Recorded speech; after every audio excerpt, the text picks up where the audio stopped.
long it's been. I mean, I can still remember. I bought the single. Was it Let's Go? Yeah.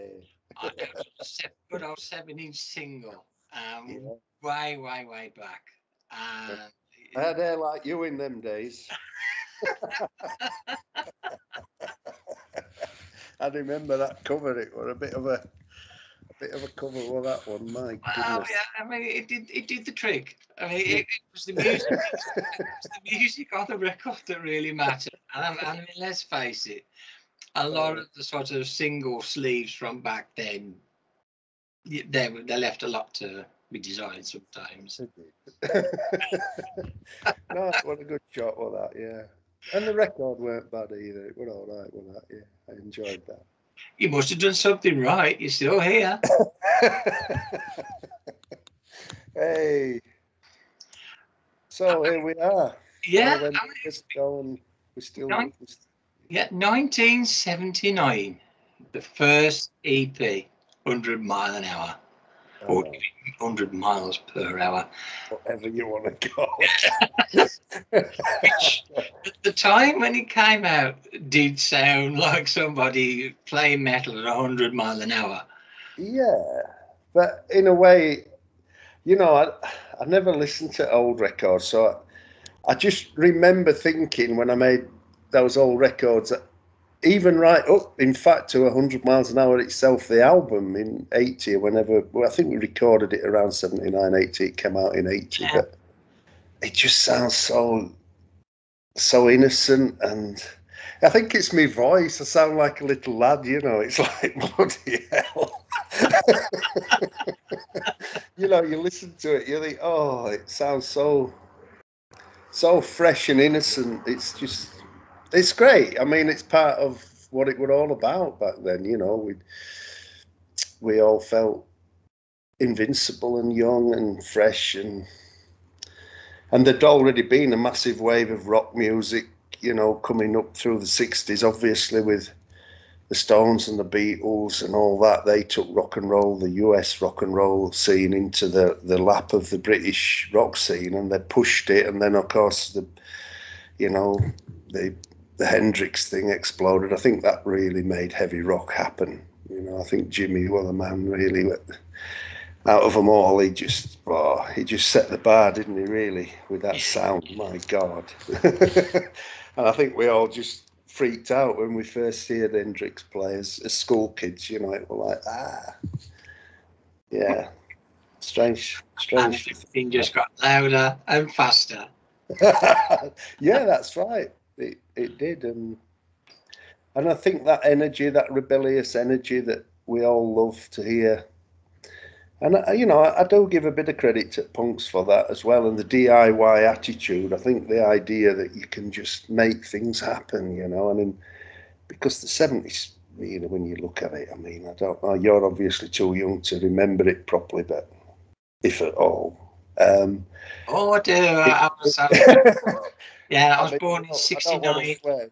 I don't want to swear, but generally speaking, for ordinary folk, it was pretty grim, I have to say. Apart from the music, and the music were the best in the world. It was like, wow, you know, it took us on to another level, the whole thing, and it didn't matter whether it were disco or prog or rock and roll or Tamla, you name it, you know, everything. You'd go out and you go to a club or a disco, and whatever music they played, fucking great, you know. It didn't matter what style it was. It was all good stuff, wasn't it, back then? I mean, never didn't have a good time. Yeah, it was a way of expression. It was a way of escapism as well from the battered state that of course it was in at the time. Pretty rough, wasn't it, when I look back. Yeah, but you know, whether it were Bob Marley or whoever it were all top-notch songs. The writing, the sound, the feel, it were all there. Yeah, we were lucky. I mean, I feel lucky. I mean, from being a small boy, a toddler, really, I'd been brought up on primarily American rock and blues and country. Both my parents were avid collectors, or not collectors in them, and they played music right from the early 50s, really. So I got all the the 50s sort of inspiration as well before my teenage years, so I was well versed with people like Jerry Lee and Little Richard and Elvis and all the blues guys, you know, Muddy Waters and all them people. And I'd sort of got it in my psyche that you just let it out, you know. When you play music, you have to just, there's no inhibition. You just go for it and express yourself. And it was sort of inherent in those early records in the 50s, right through then to the British scene taking over with the likes of the Beatles and the Kinks and the Stones and all the rest of it. And I'd never really listened to anything else as a kid, you know. So therefore, when I started to get ideas and songs, that it were already important for me to express myself, which is what it's all about, really, music, isn't it? And rock music particularly, you know. Yeah, it's all about letting go and as you say, expressing yourself and yeah. saying. I think rock and metal has a way of saying what we feel. Yes, definitely. It's, apart from Jim in a band called Ghost, but we really won't go there. But it's a way of showing your true feelings, isn't it? It is, for sure. I think so, and I think that's the cornerstone of all good rock music and popular music across all genres. In some ways, you know, we all connect with a certain vibe, and once it connects, it makes you feel good, and it takes you out of the zone where you maybe feel a little bit down or whatever. And it's the best thing, you know. Music will lift you. And even if it's a subject that's quite dark or melancholy, it still somehow lifts your spirit. It makes you feel alive, you know. Even though it can be quite morose at times, the actual music, it still makes you feel alive, and I think that's the key, really. Absolutely, and you must have struck a chord with metal fans, because you ended up touring with the likes of Motorhead and Hawkwind, which with both of those, that must have been quite an experience. Yeah, it was amazing, really. I know, you know, we'd always worked hard, as you know. We were lucky because in the 70s, as school kids in the early 70s, just leaving school, the pop charts really were just full of what we'd now deem heavy rock. I mean, at the end of the day, the pop bands were people like Thin Lizzy and T-Rex and Slade, and the whole thing was like, if you listen to it, even the B-sides of the Sweet records, bloody hell, they've got some power in their tracks. On the other side, it might be a hippy-poppy sort of lightweight sort of tune for the masses in the discos, but you turn the B-side over and it's, whoa, it's rocking, you know. And Slade were the same, you know. That was quite heavy stuff, and I don't think we realised at the time that the mainstream pop music scene was a very, I mean, Alice Cooper's School's Out, and I remember hearing that for the first time, thinking, bloody hell, I'm going to go buy this. You know, it just had that initial moment. And then when you listen to the words, it's quite a subject area when you think about it. It's total punk. It's total punk before punk were even phrased, let alone recorded. It's just rebellion, isn't it? It's great. You know, we loved it. And you look at it, you look back, and you feel privileged, really, to think that you were exposed to a moment in time in musical history that produced so many great bands and tunes and melodies and heavy, hard-hitting rock and roll, which made us all feel good, you know. So yeah, I was lucky with that, really, to be around as a kid, buying those records, you know. Yeah, loved it. And it carried on with me writing me songs, I suppose, and it's in your blood. Fiddling about, How do you know? It's a term that's bandied around so much these days, particularly by the likes of Lars Ulrich. Yeah. When he stops hitting paint cans. the Nawabum movement, which so many bands got lumped into it. And since we've been going as ROX, we've done various interviews with bands in the past, and we've said, "Oh, so you were a Nawabum band," and now we fucking want. What's your take on it? You know what I think it is? I mean, I've thought about it. There's a few Vardis tunes that I can think, yeah, that if you want to sort of lump it into a genre, yeah, I can see it. I get it. I get why it's connected to that. At the time, it never was a movement, though, in a way. I think it were a natural development rather than a movement. I think what happened is we came through a period in the 60s and early 70s of like mega bands, you know, whether it were Cream or Pink Floyd or whatever it is.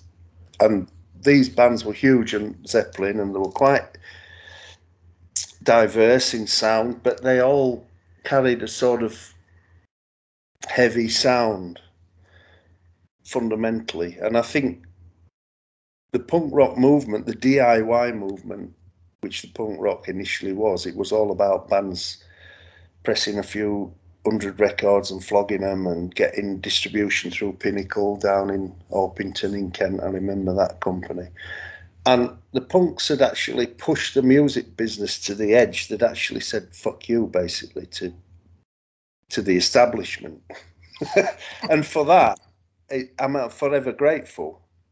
Because even though in some ways I were never, you know, I tended to, as a school kid or coming through school to college, I would tend to buy a T-Rex or a Slade record or a Led Zeppelin record or a Sabbath record if I wanted to get into the really heavy feel.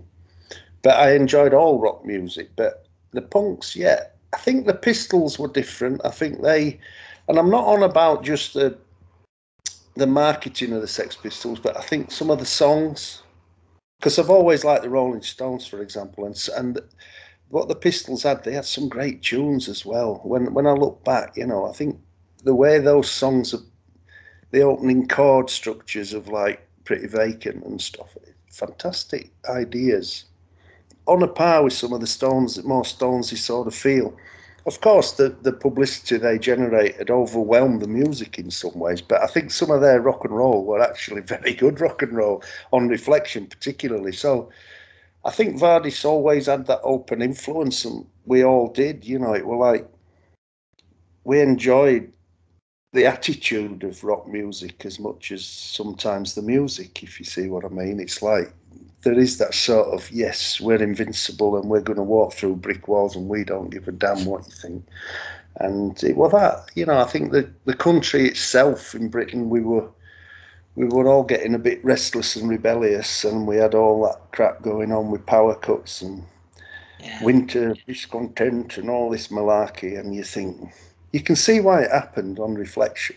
Oh, and in a way, the new wave of British heavy metal so-called movement was sort of a post-punk reaction from people that didn't want to get Mohicans and shave their heads and sing out a tune. It was like, to me, and I know there's a lot of diverse thought on it and people obviously are entitled to disagree, but for me, you know, I enjoyed heavy rock. I enjoyed rock, hard rock that were in the charts. I loved a lot of the Faces stuff, for example, and Ronnie Wood's slide playing and all that stuff. I loved all that. And I used to go see all these bands at Manchester Bellevue and down at Sheffield City Hall. We used to go down there a lot as kids and see them all. We've seen them all in them, particularly those two. I remember, you know, seeing the early 70s Quo when they played down at Manchester Bellevue, and we had Ronnie Montrose's band with Sammy Hagar singing and people like that. And when you think back, these were like support bands, a lot of them. And fantastic, really, period to absorb what were going on with rock music. And I've sort of lost the plot now. What were the question? Sorry. Brilliant. It's lovely talking to you like this, because you're expressing yourself and memories of the past. And talking of the past, I hate to apologise if I'm picking a scab, but what happened to Vardis? I mean, about 1984, wasn't it, 85, when things just seemed to stop? Yeah, sort of. You know, I think I personally had hit a brick wall with the people, not the musicians, the people that were controlling the band and where we were at with them. And I think it was, I'd had a lot of arguments, is that the right word? I had a very strong vision of what I was trying to achieve, and I didn't feel that I was getting on the wavelength of the people that had got us signed that to help us to progress that. We'd had many disagreements over various contractual problems as well, and it just got to the point where I thought, you know, if I keep going with this, it's not going to do me any good, and I don't know where it's going to end. I just felt that. I felt we'd just hit this point of enough's enough, really. Mainly because I think we got ill-advised, and I think I always knew we'd got the potential. I was always very confident with the band progressing and doing well, and I always felt confident with my songs, and I felt we could do it. But no, it became stale with the people around us advising us about other things and trying to manipulate. I mean, for example, I'm going right back to the release of 100 Miles an Hour. I had to argue to get that. I didn't want to do any. They wanted me to go in the studio and redo the vocal tracks on some of the tracks on 100 Miles an Hour. And I said, no. I said, it's a live album. It's what we do. I said, it is what it is. It's a document of us at that moment in time. Of course, you've got to fit it on two sides of vinyl, which means you've got to edit the timeline because, as you know, you can't really go over about 20-25 minutes on a piece of vinyl because you lose the quality of the dynamic range in the sound. But I am not going to dub, you know, a vocal line that's slightly out of key or a guitar bum note here or there, because it's part of the character of what that moment is. And I know for a fact, because I know all engineers and I know the bands, that a lot of live albums, most were being dubbed, which I don't have a problem with, actually. I mean, a good album's a good album. I don't care whether people tweak it in the studio and dub things. I don't have a problem with that. And I'm not making a statement by saying that this album is guaranteed no overdubs and nobody should overdub a live album. I'm not saying that at all. All I'm saying is that the Vardis album is what it is. And that, I think that's a little bit of a punky attitude coming out. It is, yeah. I've always been a bit rebellious, I have to tell you. Or should I warn you? Oh, it's absolutely fine. ROX, we are just as rebellious. We do things our own way, or you know what I mean. It burns in me that I like to give something that's real and genuine, and I wanted it to be that. And so, you know, the Rookout Company were saying, well, we could improve this or no. I said, you can't improve anything because I know. You know, you've signed me to give you a product. Mm-hmm. Tell me you want to start disputing the quality of that product. If it's not good enough, don't release it. You know, that was my attitude, basically, toward. And here we are 40 years later celebrating the anniversary. Yeah. Doing it again. Doing it all again. Did you find you was having the same sort of arguments? No. Good. No, SPV have been brilliant, and they are enthusiasts, you see. I think the big difference between today and yesteryear is quite simply, in the old days, most of the people running the business, and I include the management and all the rest of it, agents, managers, record labels, journalists to some extent, they were all pen pushing for outcomes on a spreadsheet. Now, look, we all want to make money with as businesses, and I'm not saying that that's wrong, No, but but it weren't connected to, yeah.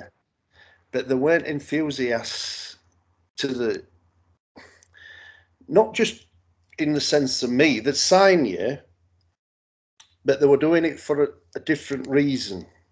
SPV have been brilliant because those guys are all enthusiasts. Steamhammer are a fantastic label because the guys who sign you love rock and roll, they love music, and they love to be involved in working with creative people who make rock and roll music. Now, to me, that's everything. You know, that's all I need to know and all I need to feel. And I never felt that, never. And I think that was a big problem for me back in the day. And one of the reasons I made the decision to walk away when I did. And I did walk away because it's an adrenaline rush. You know, you go on stage, I'm sure, you know, just before you go live on your radio show or whatever, there's a little bit of a rush there. You get you know, absolutely, you get prepared. Yes. Now that's addictive. You know, people can dress it any which way they want, but that adrenaline is actually a drug, and it really does become addictive. And I'm convinced a lot of sports people have a similar problem. Footballers, you know, they stop playing, and then what do? They sort of turn on this a bit too much, don't they? Because they can't kick the ball as good as they used to and all that. And in a way, I knew that even then. I thought, if I stop doing this, I'm going to have to stop. And I think, in a way, that pseudonym I've got gave me the opportunity to do that to some extent, and to walk away and really look at another career. Now, when I say walk away, I never really stopped writing songs because they just come out of nowhere, really, half the time. And I never stopped playing acoustic guitar and putting my songs together, which is how I usually have written most of the Vardis songs. And I think that comes from my earlier influences as a child, listening to American country, rock, blues from the 50s and 60s, you know, when I was a toddler, really, from being a tiny boy. I was listening to Elvis and Jerry Lee and Little Richard and people like that. So it was all going in as a kid, you know, in my head. My parents were rock and roll fanatics, and not just rock and roll, but, you know, Hank Williams and Johnny Cash and people. Good songwriting as well, you know, and I think that all that got absorbed into my bones, really.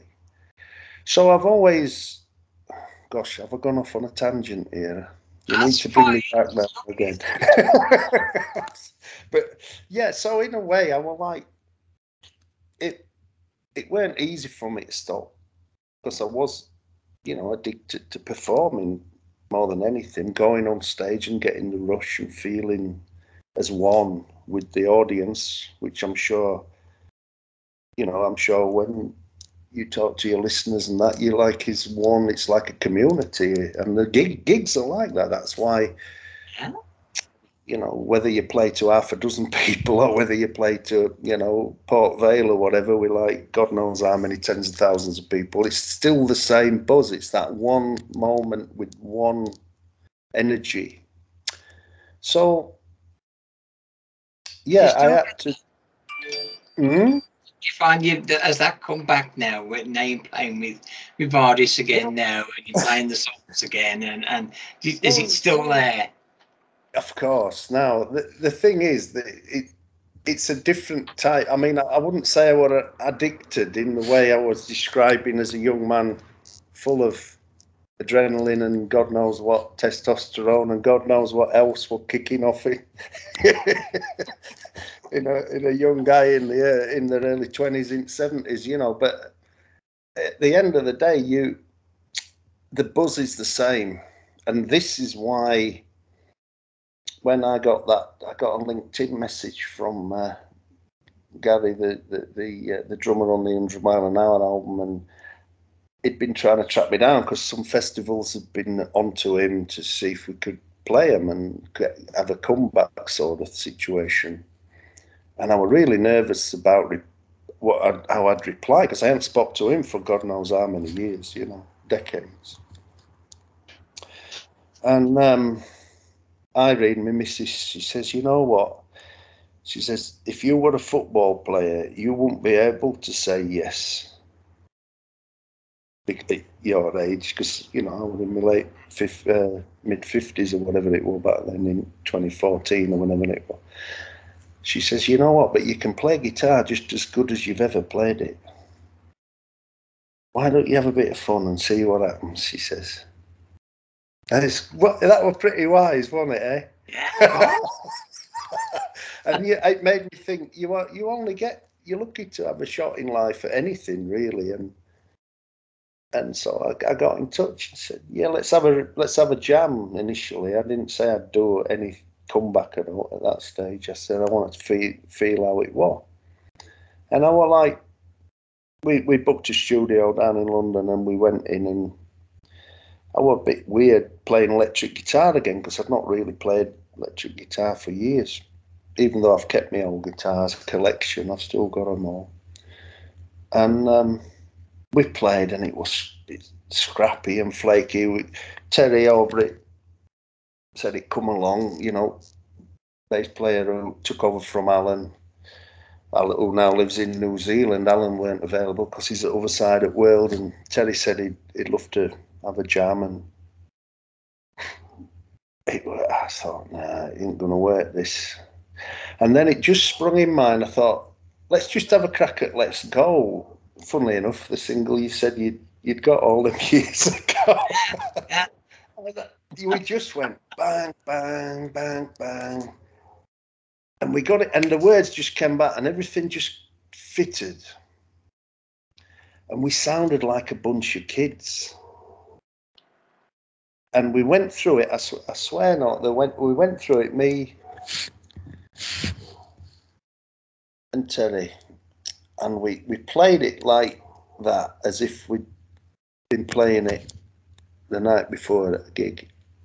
And I just looked around and said, yeah, let's have another rehearsal next week. Let's have another jam. And I thought, it can work.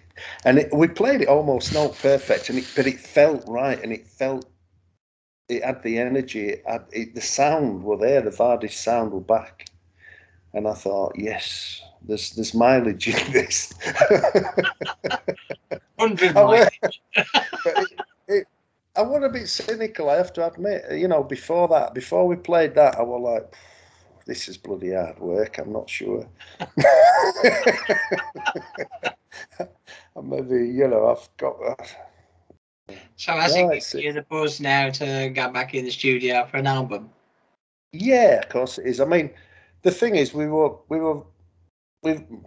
always had these cliff edges with the Vardis thing going ever since I remember, really, and it's never changed. I mean, we had it with Terry when we were recording the Red Eye. The thing is, we played the Brofest Festival as the sort of reunion up in Newcastle at the university, the Brofest Festival. I think that was 2014. And I think that same year we were booked to do a show in Germany called Keep It True, which was a much bigger festival in the big aircraft hangar thing.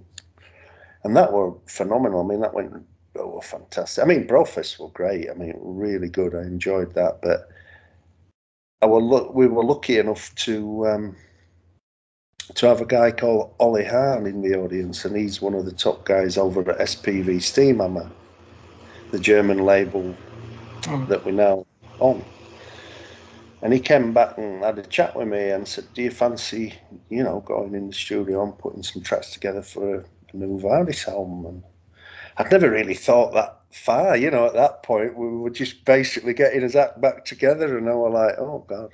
Well, I know I had the songs because I'd never really stopped writing over decades. And I said, well, yeah, why not? Let's talk, you know, we'll get together. So we ironed out a deal over the next few months or whatever, and went in studio and were recording the backing tracks for the Red Eye album, which is basically getting the bass and the drums locked together tight so that we can then layer maybe one or two guitars here or there, and then the backing vocals and maybe a little bit of percussion here or there, depending.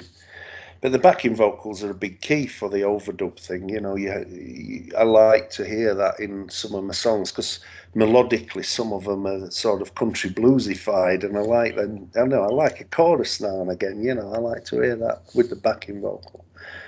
And of course, we're doing these backing tracks, and we got most of them down and done. And Terry sat down, Terry Aubrey, brilliant guy, brilliant bass player. And he just says, you know what, I feel rough. He says, I just don't think I can carry on today. I says, well, you know what, so he says, oh my God, he says, it really, you know, we're in a bit of distress. So I says, get to doctors and get checked out. Well, he went to hospital, never really came out, unfortunately. I know, and he'd got a stomach cancer in there, and it took him. And that, for me and Joe at that time, we were like, I don't know how we got through that period, honest, that year, because we got some really good backing tracks down, and yeah, and Terry got that. But the one thing Terry was a brilliant character, fantastic musician, really great guy, and he said to me, and we both knew the score. So I went to see him every day because I was living in London then, and Terry lived in London and in hospital in Fulham, St Stephen's. We used to go every day, me and Irene, to see him. And he says, you know, he says, finish that album. He says, you've got to finish it. He says, and play those gigs that we've got booked. There were a couple of gigs in Europe, some festivals in Italy and Athens, I think.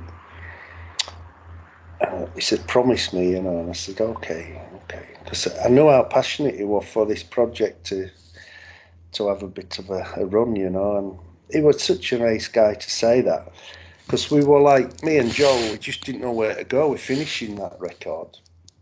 So to me, in some ways, it's not finished, because I listen to it and I think, oh, Terry's voice should have been there, or this or that, you know. It's like, on reflection, I'm really pleased with it, and I like that record. I like the fact that we got through it and got it out for him, really. But it's just typical bloody life, innit? You know, how it twists and turns. Yeah.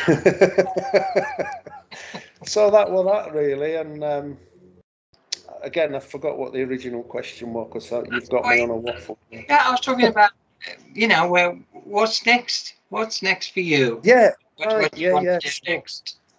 Yeah, so ever since the reunion, I had that thing in my mind about playing at the 100 Club, because out of all the London venues, and there's many, Lyceum Ballroom, Music Machine, Electric Ballroom, Hammersmith Odeon, obviously in the old days, as it's called the Apollo or something in recent times.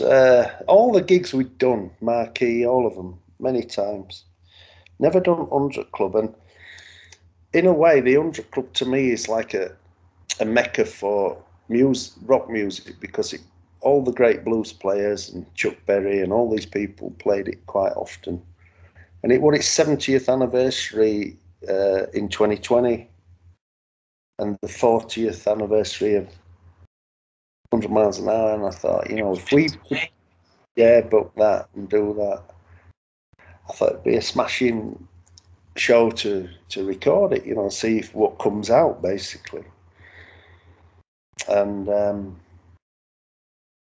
so that was my main idea. And then, of course, when we did it, we got offered a couple of options on the dates, and they said, do you want the Saturday or the Friday? And I said, well, what are the dates? And he said, it's Saturday the 14th, Friday the 13th. That's Friday the 13th. We'll play it on Friday the 13th. Now, because I'm like that, I don't know why I always go for the edgy option. But anyway, I could have picked the Friday the 14th, and on Saturday the 14th, and on Saturday the 14th, the UK airports and everything got locked down. So you were right. Friday the 13th is a lucky number for us, for all its connotations. So it just shows you, and you know, we scraped it again. It's going to the edge again, looking over the edge. We managed to get that album recorded. We came off stage. We did a 2-hour set. Came off at about 11 something, and then the country basically locked down.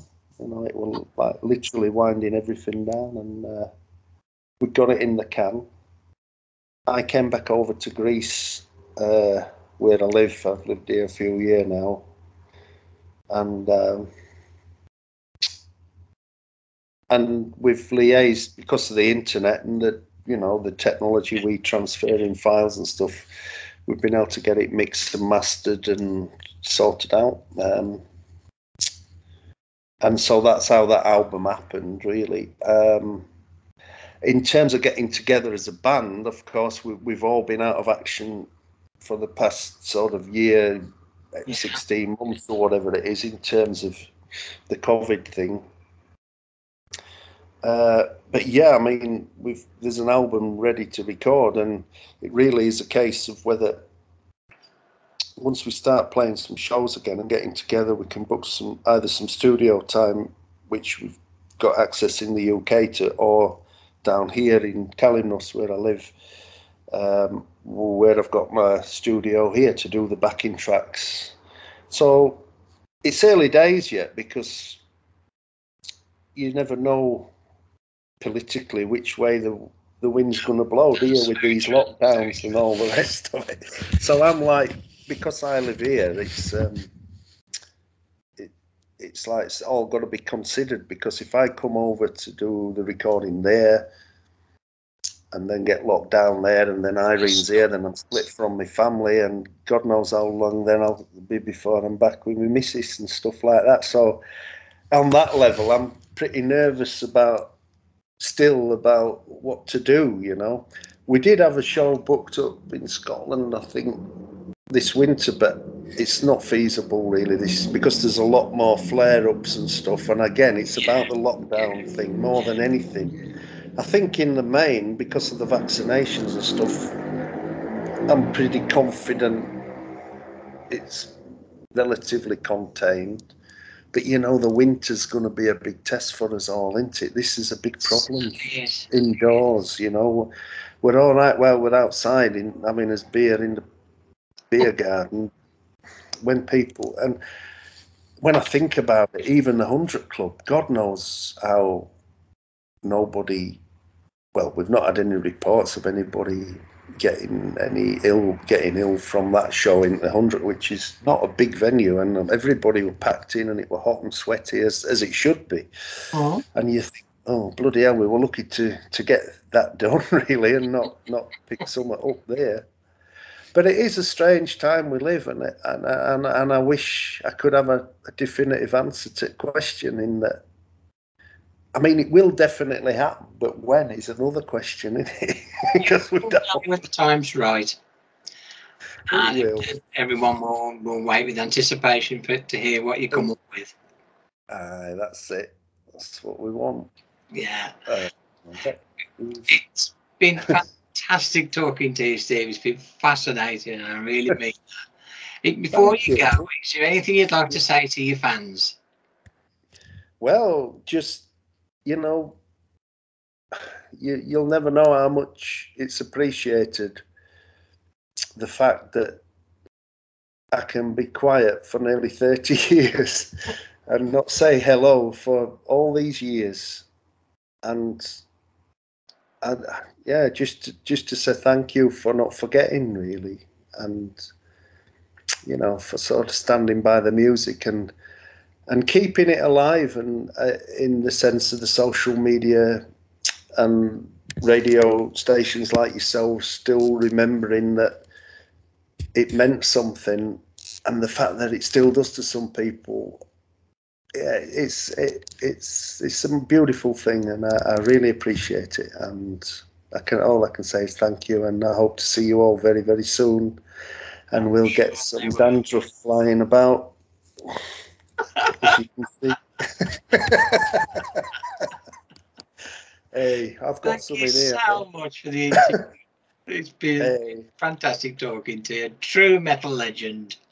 Steve Zodiac, Vardis. Thank you so much. Bye-bye.